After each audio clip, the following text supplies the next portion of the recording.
El libro de Hechos.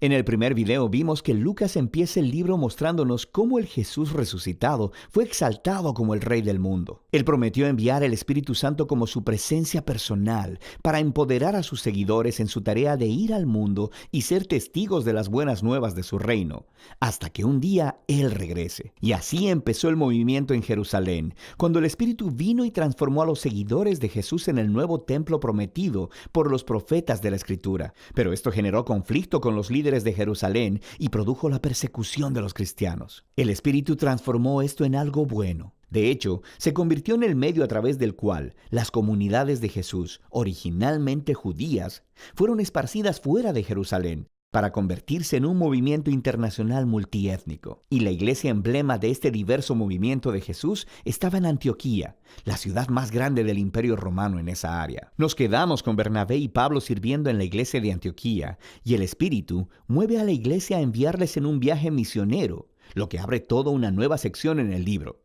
Las historias de Pablo y sus colaboradores viajando a diferentes ciudades en el Imperio Romano, anunciando las buenas nuevas de que Jesús es Rey. La primera misión es al interior de lo que se conoce como Asia Menor, que se encuentra en la Turquía moderna, y termina con una reunión importante de los apóstoles de vuelta en Jerusalén. La segunda misión es a través de Asia Menor y luego hacia la antigua Grecia. La tercera misión es a través de ese mismo territorio y concluye con el viaje de Pablo de vuelta a Jerusalén. Ahora, al contar todas estas historias, Lucas ha resaltado un número de temas importantes por medio de la repetición. Primero tenemos la misión continua a Israel. Cuando Pablo entra a una nueva ciudad, él siempre va primero a la sinagoga judía para compartir acerca del Rey Jesús resucitado y de cómo él está formando una nueva y multiétnica familia de Dios. La mayoría de las veces, muchas personas reconocen a Jesús como el Mesías, pero algunos se oponen a Pablo. A veces hasta lo expulsan de la ciudad como a un peligroso rebelde que se opone a la Torá y a la tradición judía. Y esta tensión culmina después del primer viaje, llevando a un concilio en Jerusalén. Pablo descubre que hay algunos cristianos judíos en Antioquía que están diciendo que a menos que las personas no judías se hagan judías, practicando la circuncisión, el día de reposo y obedeciendo las leyes de comida kosher, no pueden ser parte de la familia de Jesús. Pero Pablo y Bernabé están en profundo desacuerdo y llevan el debate al concilio de líderes en Jerusalén. Entonces ahí, Pedro, Pablo y Santiago, el hermano de Jesús, mostraron a partir de las Escrituras y de su experiencia que el plan de Dios siempre fue incluir a las naciones gentiles en su pueblo del pacto. Así que ellos escriben una carta pidiendo a los cristianos no judíos que dejen de participar en los sacrificios paganos del templo, pero no les requieren que adopten una identidad étnica judía o que obedezcan las leyes de la Torá. Esta decisión fue completamente revolucionaria para la historia del movimiento de Jesús. Jesús es el Mesías judío, pero también es el Rey resucitado de todas las naciones. Así que ya la membresía dentro de su pueblo no se basa en la identidad étnica o en seguir las leyes de la Torá. Simplemente se basa en confiar en Jesús y seguir sus enseñanzas.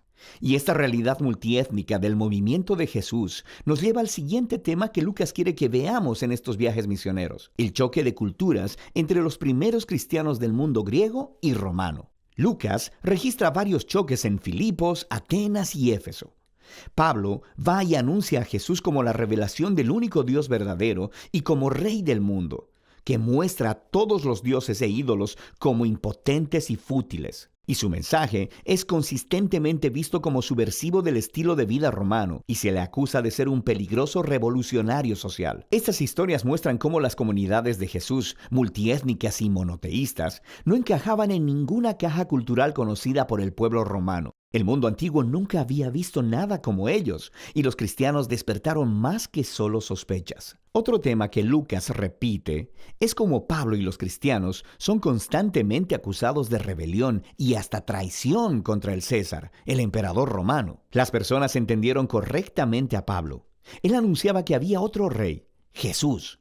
Y también vieron correctamente que la manera de vivir cristiana retaba muchos de los valores culturales romanos.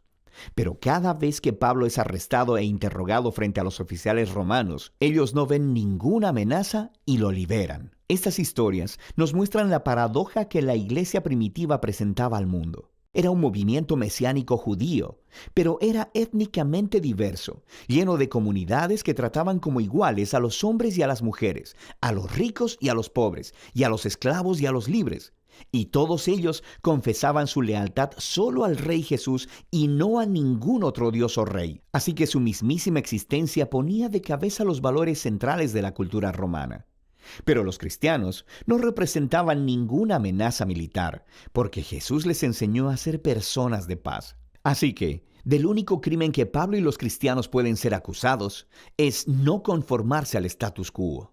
La última sección del libro retorna su enfoque al testimonio de Pablo esparciéndose desde Jerusalén hasta Roma. Su último viaje misionero termina en Jerusalén, donde su controversial reputación le precede. Es atacado por los judíos, quienes piensan él ha traicionado a Israel, lo que atrae la atención de los soldados romanos, quienes piensan que Pablo es un terrorista de Egipto, empezando una rebelión. Así que lo arrestan. De aquí, Pablo es sometido a juicio. Primero delante de los líderes judíos del Sanedrín en Jerusalén. Luego delante de una serie de líderes romanos en Cesarea. Allí está el gobernador Félix, quien remite el caso de Pablo al siguiente gobernador, Festo, quien eventualmente trae a Pablo delante del rey Agripa. Él termina en prisión durante años, aunque los cargos en ninguno de los tribunales fueron probados, porque lo que estaba haciendo era anunciando su esperanza en la resurrección que ha sido cumplida en el Rey Jesús. Esto difícilmente puede ser probado como un crimen, pero a este punto, el sistema legal romano no puede simplemente liberarlo, así que Pablo termina apelando a la Suprema Corte de Roma. Ahora, uno podría pensar que todo este tiempo en prisión sería un contratiempo, porque su pasión es andar por los caminos iniciando nuevas comunidades de Jesús. Pero en este libro, el Espíritu orquesta todo para bien. Así que el encarcelamiento le da a Pablo tiempo para escribir sus cartas apostólicas más importantes, y éstas se convierten en la forma en que su legado misionero continuará por mucho tiempo después de su muerte. Eventualmente Pablo es transferido a una prisión en Roma, y después de un aterrador viaje a través del Mediterráneo donde casi muere, Pablo termina en arresto domiciliario en Roma, esperando su retardado juicio. De manera que en una casa bastante bonita, es capaz de ser anfitrión de reuniones regulares que alcanzan a judíos y gentiles. Y las últimas palabras del libro son acerca de cómo Pablo está anunciando el reino de Dios y enseñando con denuedo todo acerca del Señor Jesús, el Mesías, sin ningún impedimento. Todo esto sucediendo bajo las narices del César en Roma. La obra unificada de Lucas Hechos hace mucho más que darnos la historia de Jesús y la iglesia primitiva. Nos muestra cómo el reino de Dios vino a la tierra, como existe en el cielo, a través de la vida, muerte y resurrección de Jesús y de la venida de su Espíritu, empoderando a la iglesia para ser testigos desde Jerusalén hasta los confines de la tierra. Y mientras Lucas cuenta la historia, nos ha dado muchos ejemplos de cómo luce la fidelidad al Rey Jesús, compartiendo las buenas nuevas del resucitado Rey Jesús por medio de palabras y acciones. Significa formar comunidades de Jesús muy diversas, donde personas de todas las clases se reúnan, sean tratadas con igualdad, comprometan su lealtad al Rey Jesús y vivan obedeciendo sus enseñanzas. Todo esto se hace confiando en el poder y la guía del Espíritu Santo para liderar el camino hacia adelante. Y de eso se trata el libro de Hechos.